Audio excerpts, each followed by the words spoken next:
this is Dr. Diana Wiley, and I am your host of Love, Lust, and Laughter. There's a quiet revolution happening in bedrooms all across America. Couples are discovering, or maybe even rediscovering, the pleasures of combining cannabis and sex. I have two guests for this program. One is very much an expert, and that's Chelsea Cebara. And the other is my husband, Bryan Brewer. They're both experts on cannabis and couples. Chelsea is somebody that I met 3 years ago. Do you remember that, Chelsea?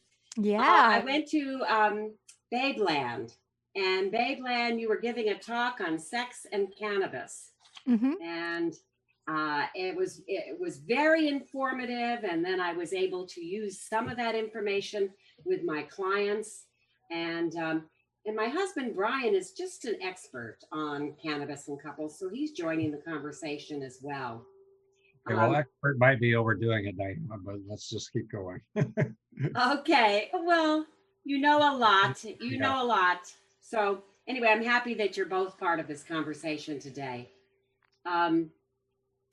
So, Chelsea, you and Mistress Matisse were on this program, Love, Lust, and Laughter, 2 years ago. Mm-hmm. And now Chelsea is offering individual programs and programs for companies. So let's start with the individuals and tell us about what you're offering, Chelsea. Oh, sure, Diana, and thanks for having me. By the way, I'd love to be back on the show.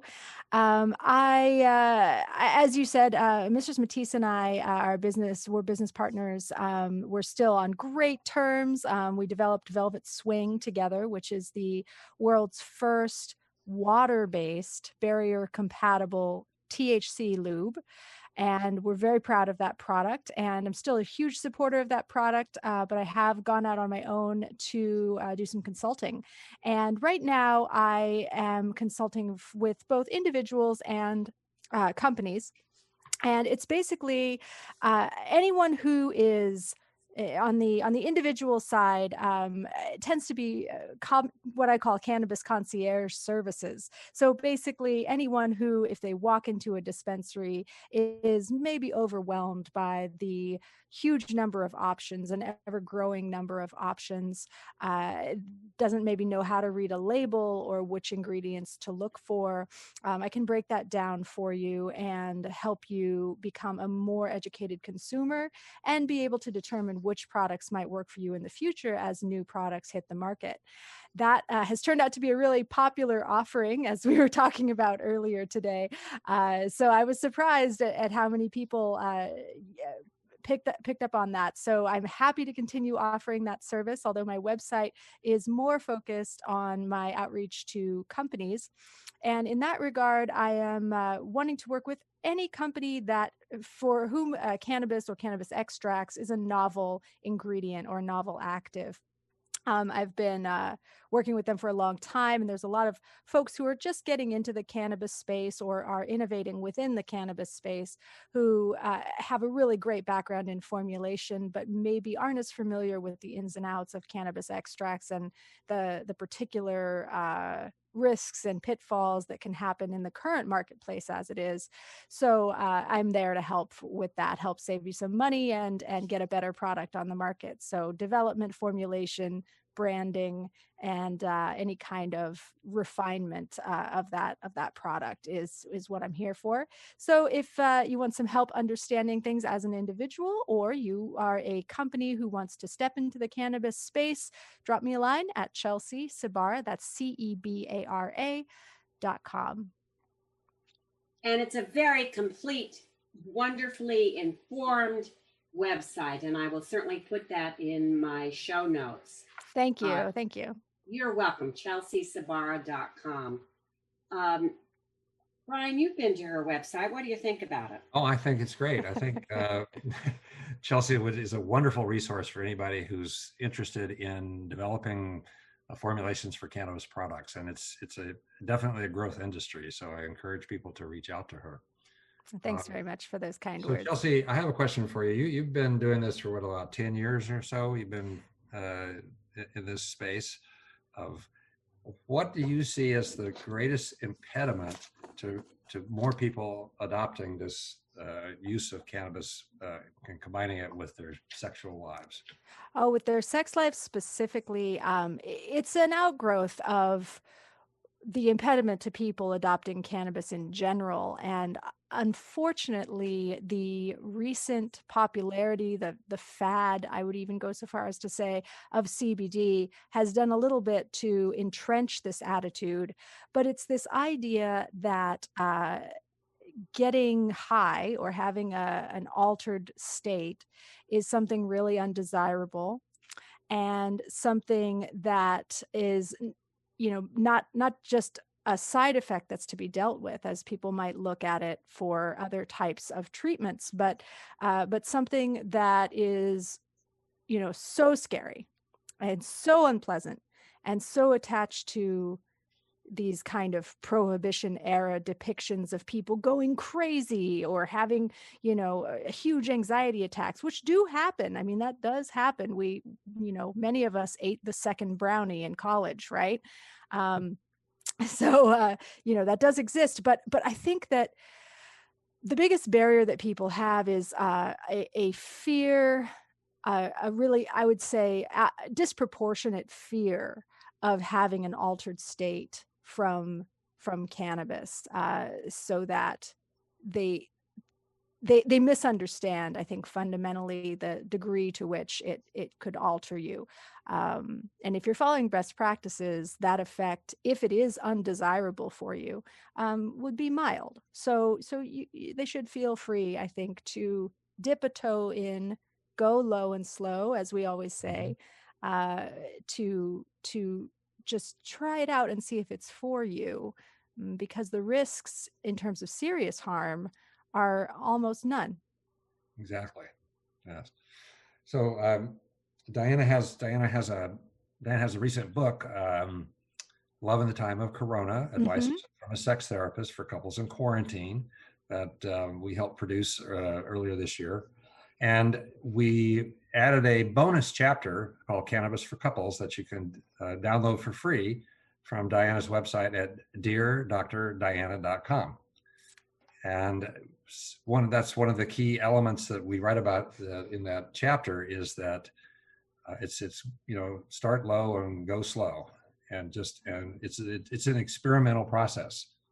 And I think in our experience, it continues to be an experimental process even after years of use, because we change, bodies change, circumstances change, the availability of products changes. And so it's kind of like each time is an experiment from which you can learn and improve. Absolutely. One of the, depending on your perspective, one of the good or bad things about the marketplace and the general organic nature of cannabis, and by that I mean the fact that it is a plant, not that it is grown via organic processes, although there is a lot of cannabis that is that you get a lot of variation, right? You get, even when you're growing the same strain, and I try to advise people to unpack the idea of strains and maybe decouple the idea of strains leading to a consistent result across grows and across producers, because grower influence is so high that you really can get a lot of variation. So if you buy, I'll pick a frequent repeat offender. If you buy blueberry as a strain from 3 different growers, your chances of getting 3 different experiences are pretty high. And that's because of grower influence, and also because of the hybridization, the intense hybridization that happened in the 90s and continued really up until a few years ago. Now there are some growers who are trying really hard to stay true to the roots and have this repeatable thing. But I use an analogy like a carrot. Basically, when you buy a carrot, you can guess how much vitamin A is in that carrot, but you don't know. and even if you test the carrot, if you have a carrot from the same bunch, is it going to have the same exact amount of vitamin A? No, it's not. It's going to have a little bit of differences in everything because it's an organic, it is a plant, right? And that process is at work in cannabis as well. So for that reason, you have a lot of variation, even within the same strain grown the same way by the same person, which that's asking a lot to begin with. And then you have individual variation beyond that. So there's a literacy, as you say, there's a literacy to understanding what about cannabis, no matter what your method of ingestion, no matter, how you're going to consume, what about it is most likely to work for you. And there's just homework there, fun homework, hopefully. Practical research, as we call it. Yes. So I have discovered, of course, my main approach in doing therapy with clients is cognitive behavioral therapy. Lots of research to support that this is a very good approach. And so I give my clients homework. And once recreational cannabis was legalized in Washington State, where we all live, I began to suggest to certain clients that they might give marijuana a try, perhaps again starting slow, starting slow and going low, and sometimes edibles are the best way to start.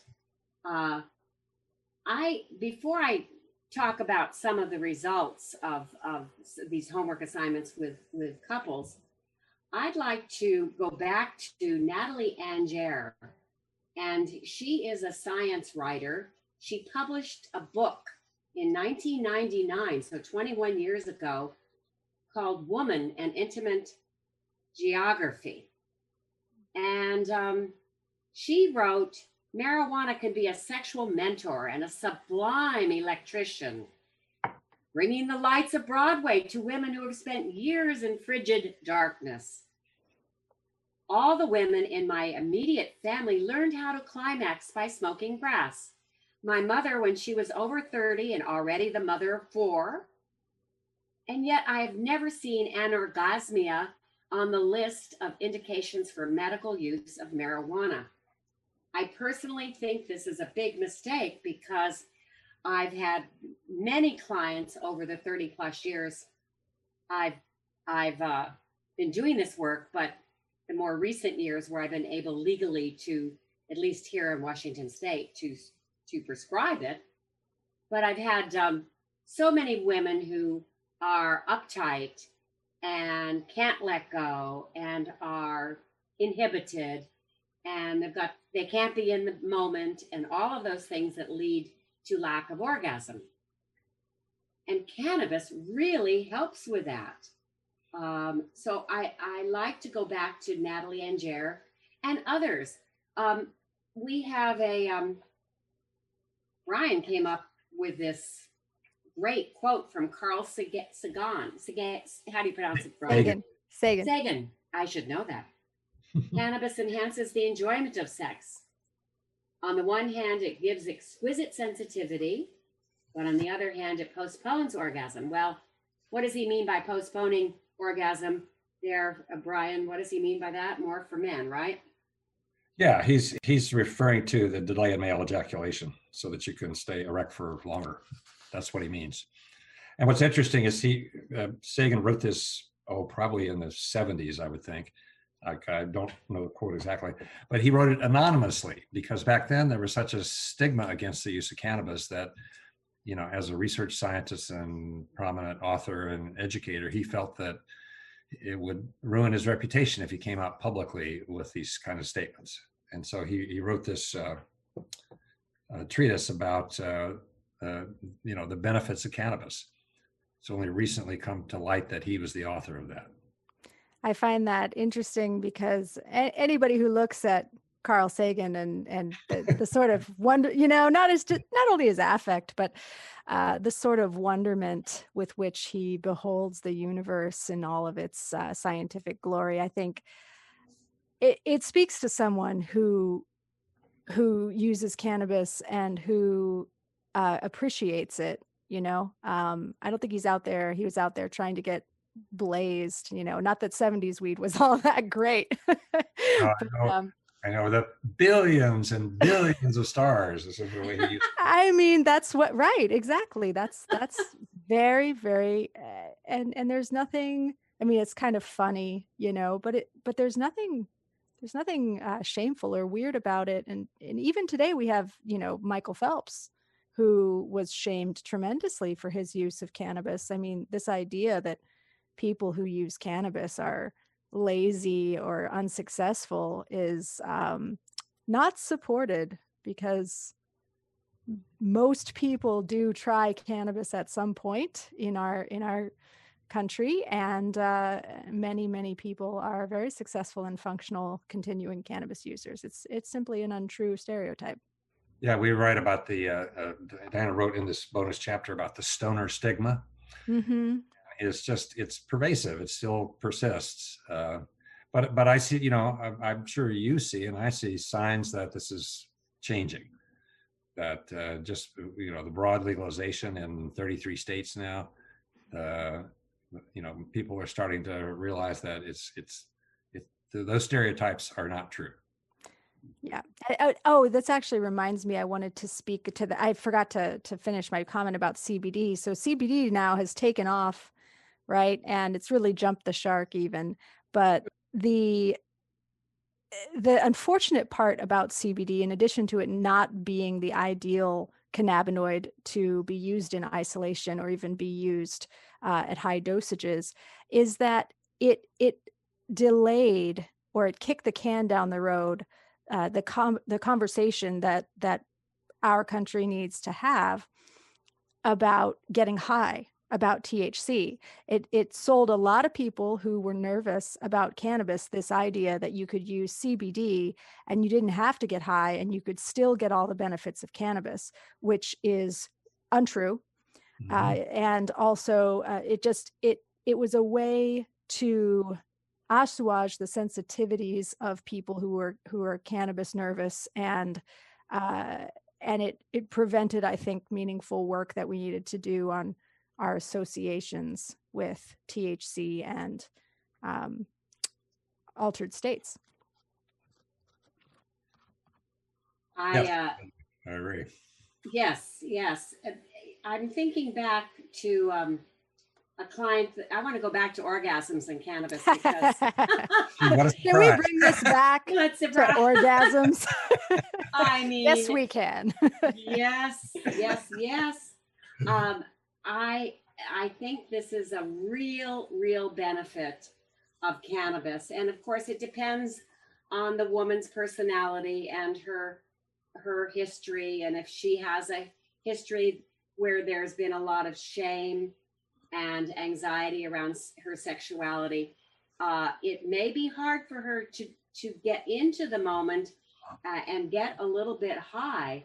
I'm thinking about one woman I had. I saw a client that I saw, and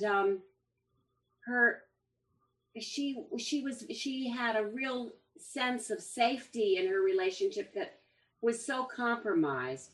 And so she really had difficulty living in that kind of vulnerable place that opens to sexuality. She needed to let go, and cannabis really helped. And so her inhibitions were relaxed, and she experienced all the beautiful sensations that can come along. And in time, she was even able to have multiple orgasms. So it does definitely work for lots of women. This kind of exquisite sensitivity that Carl Sagan talked about, it helped her. It just really helped her, and many others. But I was thinking back to this one in particular. Yeah, I've in my work seen, I mean, you lose count of how many people with vulvas and people with penises who will tell you how revolutionary, and that's not being hyperbolic at all. Revolutionary cannabis is for both healing sexual experience, and so this is not just anorgasmia through through sort of what your mind not being there, not being present, unable to let go, and the kinds of things you mentioned, but the kind of tension and pain with intercourse that comes with sexual trauma, which is unfortunately so common, as we know. And the the healing of that kind of thing is something I hear a lot. And also the enhancement of what you might consider normal sexuality. I mean, I know the plural of anecdote is not data, but at this point, we got to say something's going on here. Definitely. It's, I'm thinking about how playful how people can let go. They feel safer. They can be so much more playful and in the moment. Let's quote Dan Savage. Now, he is here in our place, Seattle. He's a Seattle-based writer, but he has an advice column that is it international now, or is it just national? Does anybody know his column? I'm sure it's international. I'm sure it's international by now, yeah. Yeah, and it's such a savage love. He put it this way. So yeah, get high and have sex. It's amazing, or it can be. Individual results may vary, of course, but pot can make you silly, it can make you playful, and it can put you in the moment. It can put you in the moment. That's so hard for so many, especially women. Women have a larger corpus callosum. That's the connecting tissue between the right and left hemispheres. And so they're good at multitasking. And if they have a baby and they're having sex, they have to be able to also listen for the baby to cry. Well, long after the baby has grown up, many women are still multitasking. They're not really present. And maybe it's because they don't really want to be present. They have issues around their sexuality. And that's where, good sex therapy or good self-help books, I have a bias toward the former, but can really help because sex can be just incredibly amazing, and you can learn to be more playful. And well, let's talk about some of the effects that may have a positive experience on cannabis effects that positively affect the sexual experience. So one is relaxation. Yes. So it can, I don't know what your experience is, Chelsea, but we certainly find that when we ingest a little cannabis, it helps to relax just the mind and the body. Oh, certainly. Yeah, that's very common. And that's part of the helping to be in the moment. And then Diana, you mentioned the playfulness as well, that it can reduce inhibitions and you just, kind of loosen up and have a little more fun. And what do you say of sex? If you're not having fun, you're not doing it right. Is that correct? I always say that. in not just about sex, but in general. Anything, yes. If you're not having fun, you're not doing it right. Yeah. Playfulness. Playfulness is hard for a lot of people to achieve because their inner critic, we're talking about their ego states, the parent, the adult, and the child. And the inner critic is very well developed, often because they actually had a parent who was very critical and judgmental.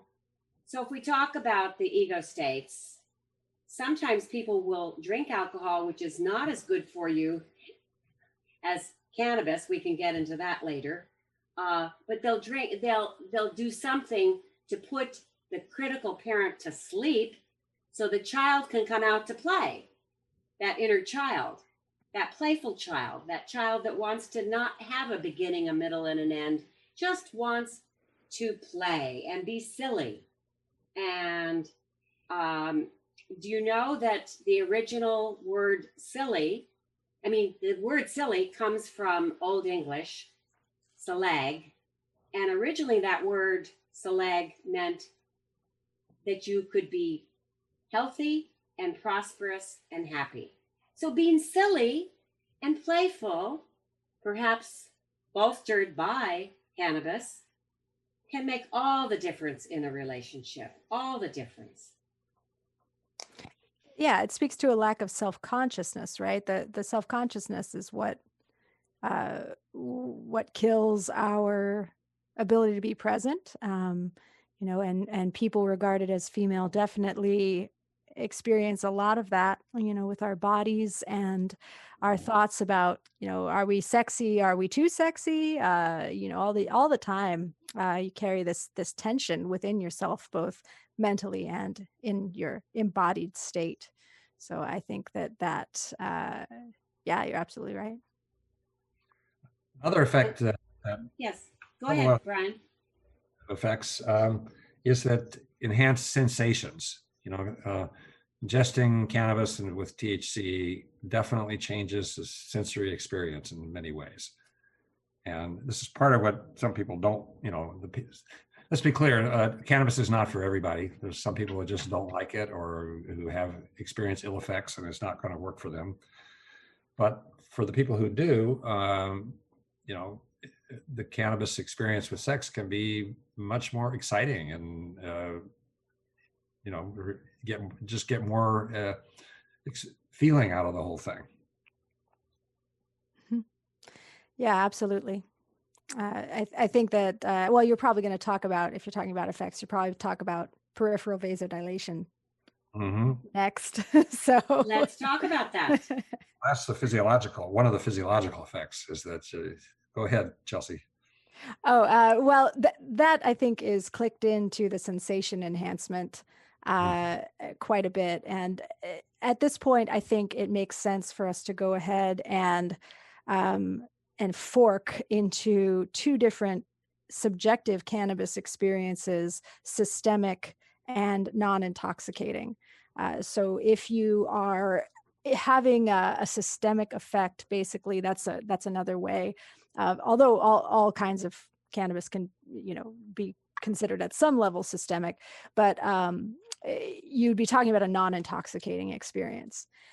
So if you're using topicals, which I'll go into detail on in a minute, because these are really my favorite soapbox to get on, then the effect is similar, that vasodilation effect, which just means dilation of the smallest blood vessels at the extremities, at the periphery of the body, which includes genitalia, right? So if you're using a topical, the amount that's actually getting into your bloodstream is very, very small, versus if you are smoking, vaporizing, or having an edible, the amount that's circulating through your body is much higher, and it's going to cause the subjective sense of an altered state, right? So if you are smoking, let's say, this is a full body state where kind of everything is a little bit more sensitive. All your skin is a little bit more sensitive. Everything feels more intense, and you can feel more detail with your sensations. Whereas if you're using a localized product, then that's going to be something that is just kind of confined to that immediate area, right?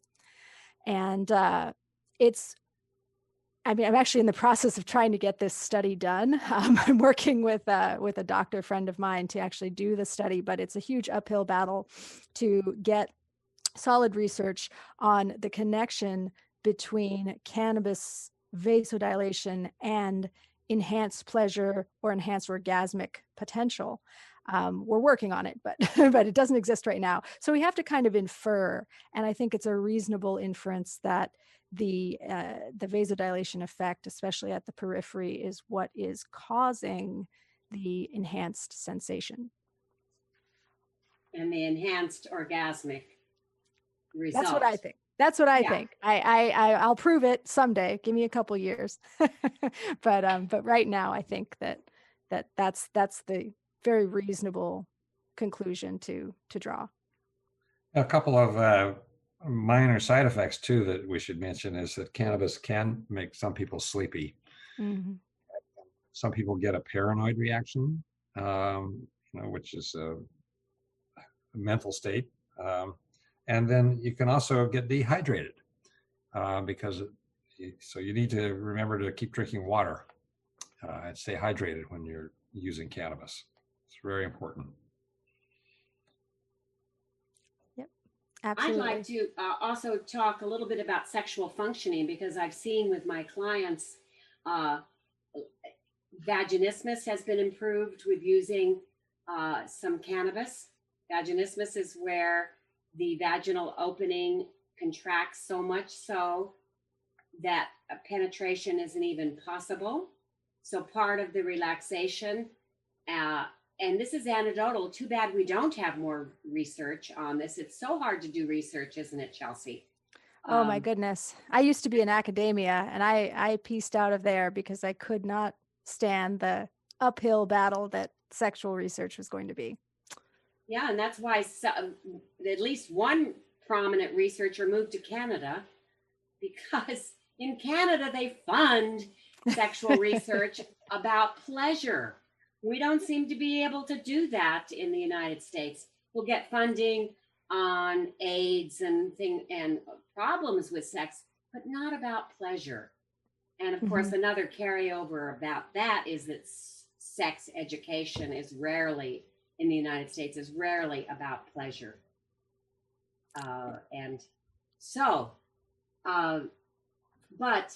So vaginismus can be improved.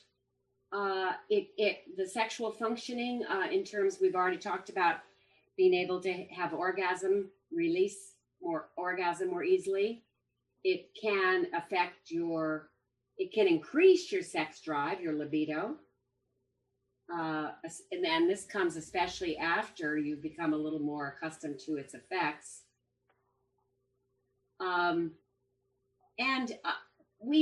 I've noticed, and it's been reported too, that men can have better erections and stamina for a longer duration of arousal. That's a good thing.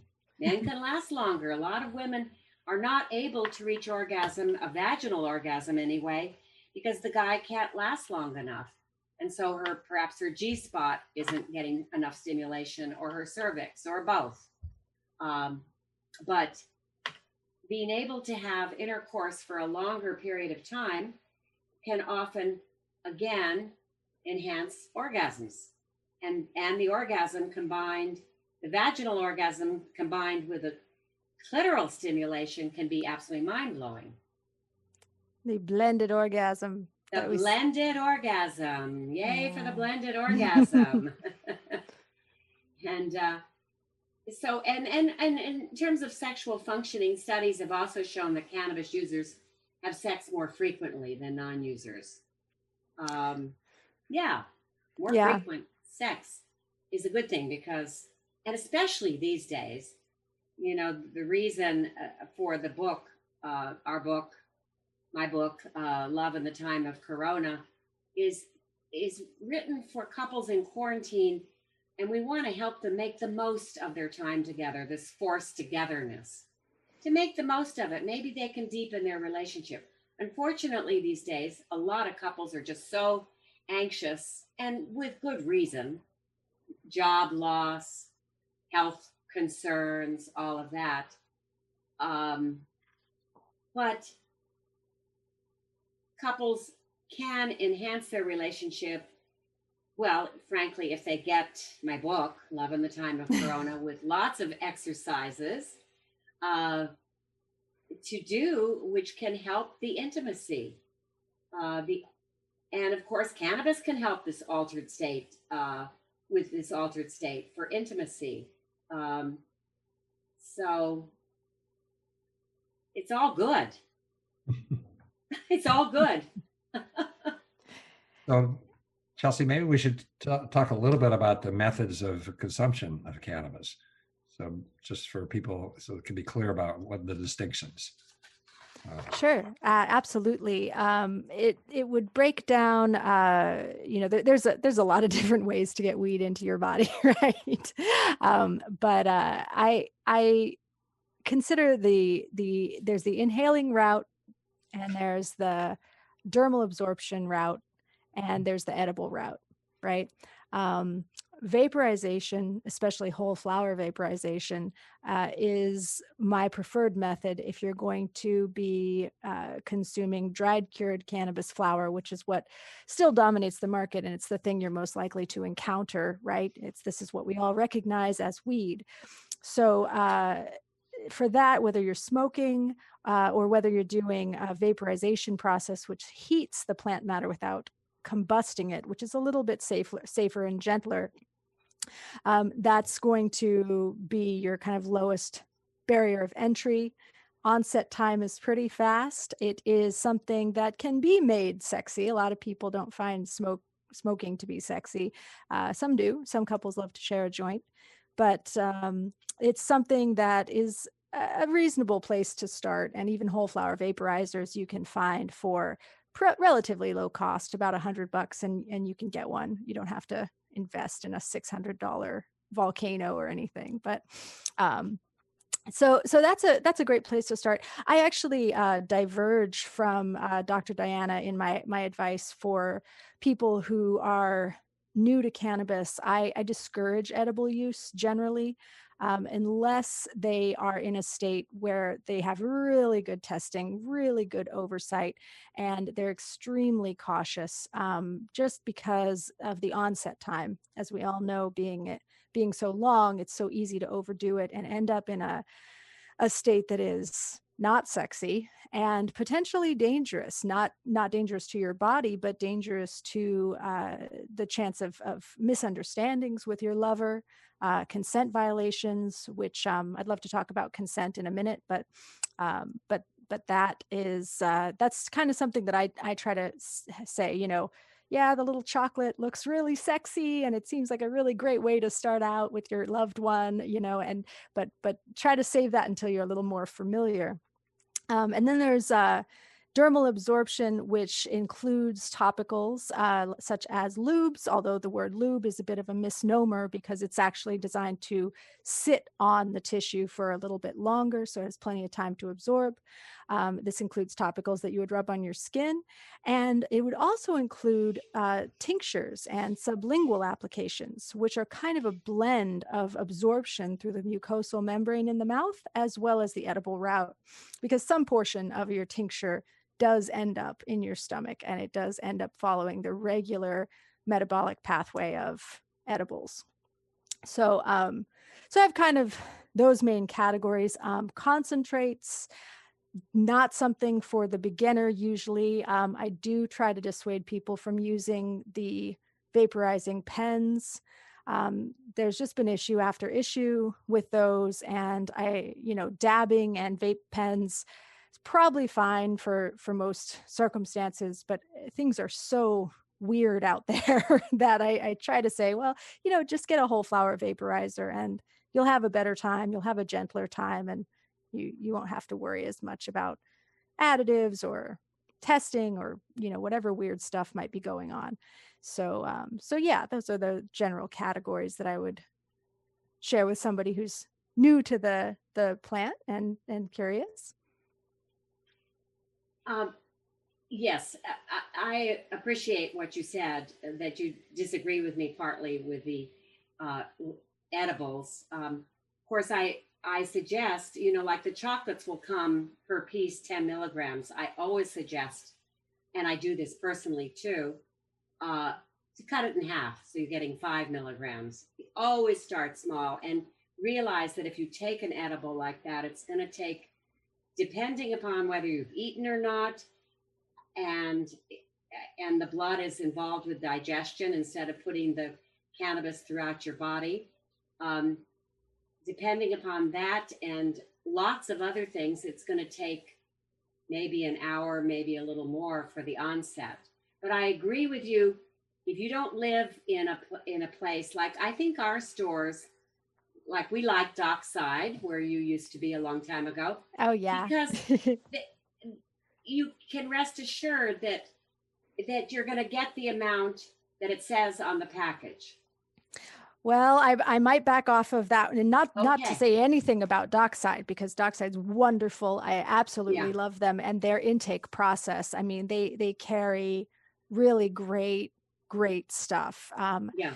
But here in Washington, and I'm sure this is the case at other places as well, we deal with a lot of we have some testing issues, honestly. Oh, And especially with beverages has been a really difficult one.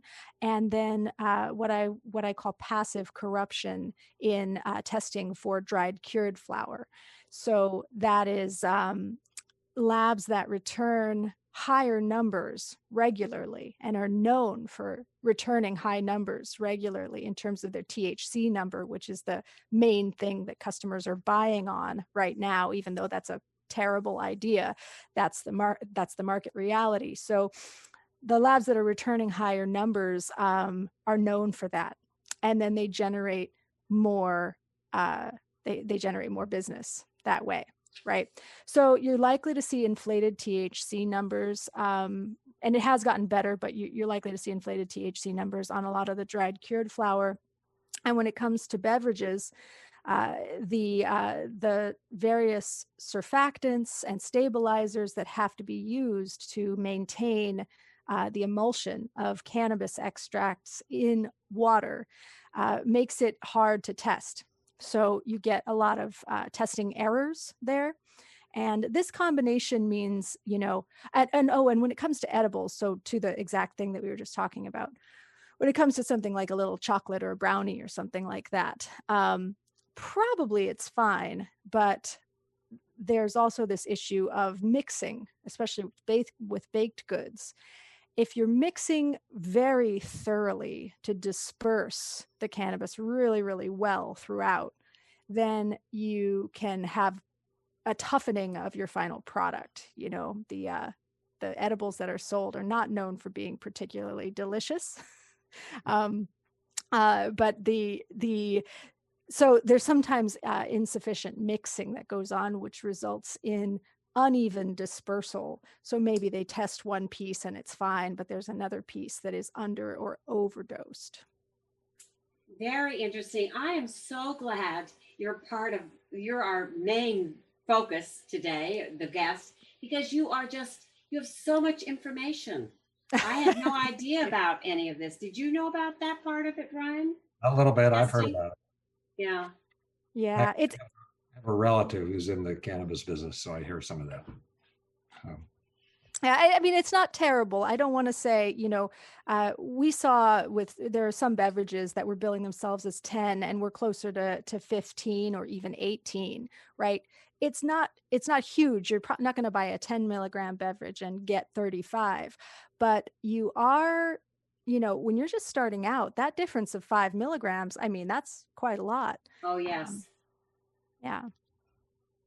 Yeah. Well, So, Chelsea, let's tell us a little more what you have to say about consent.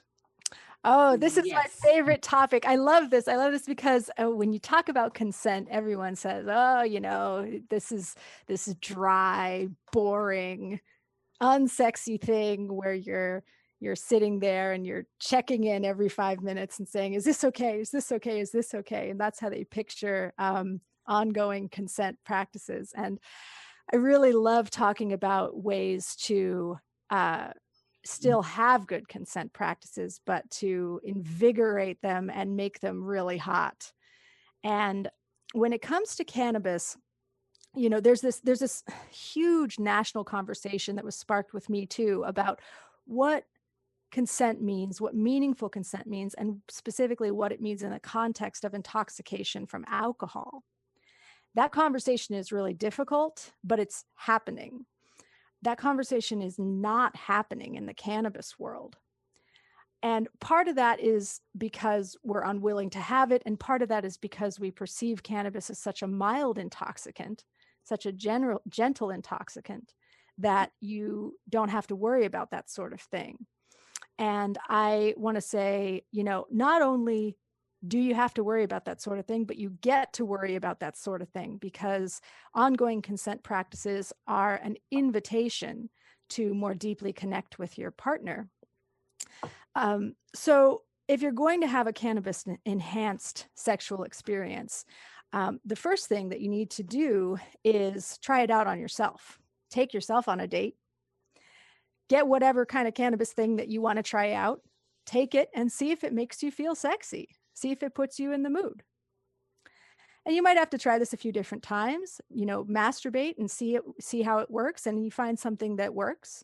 Maybe your partner is doing a similar process, or maybe you say, I found something that worked and you want to share it with them. Once you decide to have that partnered experience, then is a time to be intentional about what you're doing. And this is something that so many couples, I live in the sex world 24/7. So the idea that you have to be intentional about the sex that you're having is very normal for me. But Matisse even, she did an experiment one time where she went on a couple dates and didn't tell people who she was, just acted normally. And she said the thing that really struck her the most was that they're not having conversations and intention around sex before they're having it. There's this expectation that everything's just going to work out and you don't talk about it, which is, I think, a real missed opportunity, not just for cannabis, but for all sex, right? So cannabis can be, I think, and I use this term intentionally, a gateway to having more intentional sex with your partner. Because if you're going to add an intoxicant, you absolutely need to have a conversation about it. So you can sit down and you can say, here's what we want to do. Here's what we hope to achieve. You can fill out a yes, no, maybe list if you want to get nerdy with it, which is just a list of sexual activities that and how you feel about them, whether it's yeah, I always want to do that. I love that sexual activity. Or maybe I want to try it under the right circumstances. Or absolutely not. I never want to have that sexual experience. This can get you on the same page, and it kind of outsources some of the responsibility for bringing up sexual interests. You aren't the one bringing it up. It's the list that's bringing it up, right? So it kind of takes that burden off of you a little bit. And it's fun and silly, and you can have these conversations and laugh a little bit about, well, no, I don't want to dress like a bunny and be spanked. No, or that sounds awesome. By the way, Chelsea, let me interject. Cannabis has in her book, and also downloadable from the website, the sex menu exercise, which is just what you're talking about. Yes. Dozens of different sexual activities and check boxes where you can say yes, no, or maybe. So. Yep. Yeah. And I can't tell you how many couples have benefited from going through this sex menu. It gets them talking. Sometimes they haven't been able to talk about sex at all, and it gets them talking. Yes, no, maybe, giver, receiver. It's rather specific. And the list goes all the way from hugging and kissing to more kinky behaviors. I think we have about 44 sexual activities on this list, but it's not a list that's complete in and of itself. There are many more things, but good communication. And what you say about being intentional, the best sex is intentional sex. Absolutely. Absolutely. Yeah. So that's wonderful that you include that as well. It's a great place to start. And you can do that. I think that some of the issues that we have with consent, it involves a lot of inference, I think, and assumptions. And that is particularly tricky when you've been in a partnership with someone for a very long time and you think you know what their signals are and you think you know what they're interested in. But even if you've been together for 15 years, you can sit down and do this exercise and discover new things about each other, and really reinvigorate your sex life from that time. And I think it's just a wonderful exercise. Anything that you can add more intentionality around your sexual interactions is going to both mitigate risk and improve the quality of your experience. So let's say you've done this, you've had this talk and this is great, and you decide to try it, and you've set out maybe ways to communicate, especially if you're doing edibles, ways to communicate that are nonverbal. So if you want something to stop, you're going to squeeze this person's hand twice, or you want more of it, you're going to squeeze it once. Ways to communicate that don't involve words, because if you do end up in a place where you feel a little too high, which is, usually only a problem with edibles, but you want to be able to stop that action immediately. And sometimes difficulty verbalizing is a side effect. So you've done all of these things, you've laid all of these things out. And let's say, you're in the middle of a sexual encounter and you want to check in. And a lot of times I think people experience that as, again, very dry, but I want to encourage all your listeners to think of consent inquiries as dirty talk. So say, nice. Thanks. And I don't know how blue I can get on this program. I won't be super explicit, but we're not under FCC regulations, so say whatever you want. Yeah, that's true. So if you were to say to your partner, I want to throw you up against this wall and fuck you until you're sore, would you like that? Or, I bet you'd like that, wouldn't you? That is a consent inquiry. And it is a way to just state what you want to do or what you're doing. Be like, you like this, don't you? And then just follow it with a question like that. And that allows you to keep things hot, keep things moving, and still maintain this good consent practice. And you can incorporate it whether you're using cannabis or not. And I think that, the more we think about that, the better the sex will be. Because you want to be doing stuff that your partner likes, right? Absolutely. I love that idea. It's a great thing that consent can be all about dirty talk. Yeah. So you get an enhancement that way, but you say what you want to do and you ask the question, would you like that? Yeah. Not, I'm going to do this to you and you're going to like it. Or do it without saying anything. That's the, yes. Yeah. That's why the communication is so key. I mean, combining sex with cannabis is a lot of fun and everything, but it still involves the basics about, having good sex in terms of clear communication and, establishing levels of trust with your partner and so forth. Those are the fundamentals. Yeah. Everything is enhanced. Your risk goes up, your enjoyment goes up, your potential goes up. So, if you're going to play with slightly riskier stuff, just be more intentional about it. It's such good advice. I have a quote from Willie Nelson. And this actually, I keep very complete files, and this goes back to 2006.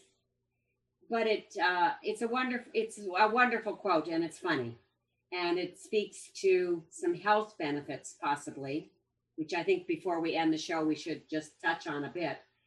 So Willie Nelson's public statement regarding being caught with a bag of marijuana, he said, "It's a good thing I had a bag of marijuana instead of a bag of spinach. I'd be dead by now." Now Willie Nelson, who's been a very public consumer of marijuana for so many years, now he's got his own brand, doesn't he?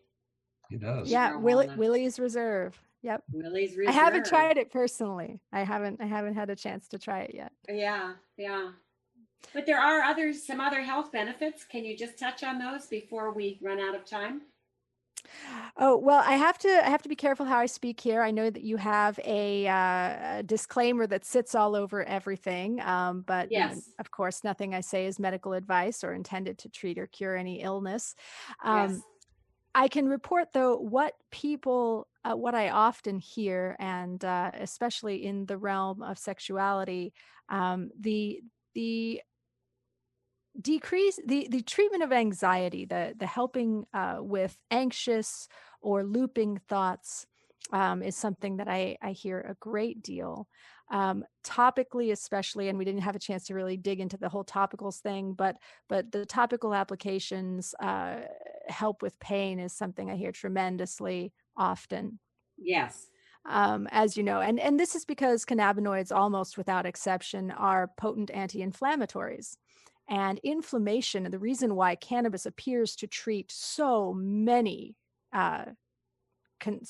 symptoms, is because inflammation is at the core of a lot of our discomfort. So while cannabis doesn't seem to treat a lot of illnesses themselves or root causes, although it may, its symptom management is so broad because of this anti-inflammatory aspect, which just, I mean, inflammation is such a huge part of the reasons why we have discomfort and pain in a lot of cases. Neuropathic pain and inflammatory pain are both things that people use cannabis for often. So before we, sorry to interrupt, Chelsea. No, go ahead. Out of time. And I just want to make sure that listeners know how to get a hold of you if they're interested in any of your services. So it's Chelsea Cebara, CEBARA.com. Yep, that's correct. Yeah, I've got a little form on there that you can fill out to contact me if you like. Exactly. So, and also please visit deardrdiana.com and check out Diana's book, Love in the Time of Corona. Wonderful. And get the free Cannabis for Couples download. And the free sex menu download as well. And the free sex menu download. Yay. Yes. And Chelsea, I think your website is wonderful. And I, of course, will put this in the show notes for this program this evening back in New York. We'll have to have you back. You're just, you are just a fount of information. You have so much good information. And Bryan and I both appreciate you. Oh, thank you so much. I appreciate you too as well. I really, it's been great knowing you, and thanks for having me back on the show. Well, you're welcome. And we'll be sure that you get a copy, because you don't have a copy of the book yet, do you? I think Bryan sent me one. Oh, good. But see, Bryan is such a useful husband and teammate. Human being. Yeah. Very organized human being. Yes, he is a very organized human being. And such a kind human being too, and knowledgeable, as are you, Chelsea. So we're just throwing around all these compliments, but we need to do more of that, particularly in this pandemic time, to be more kind and compassionate. And moderate cannabis can kind of facilitate moderate ingestion of cannabis can facilitate some of those qualities, to slow down and to listen and to be more empathic. And yeah, I'm a huge cannabis enthusiast. And you've added so much to the program today. You are the program today. Thank you, Chelsea. Thank you very much. Time to wrap it up, Diana. So. Okay, you got some signal, I guess, and that's good. Thanks again, Chelsea. Wonderful to see you. And yes, thank you again, Chelsea. And yes, we'll continue these conversations, and we'll be back. Thank you again. Be well. All right. Stay healthy. All right. Bye-bye. Bye-bye.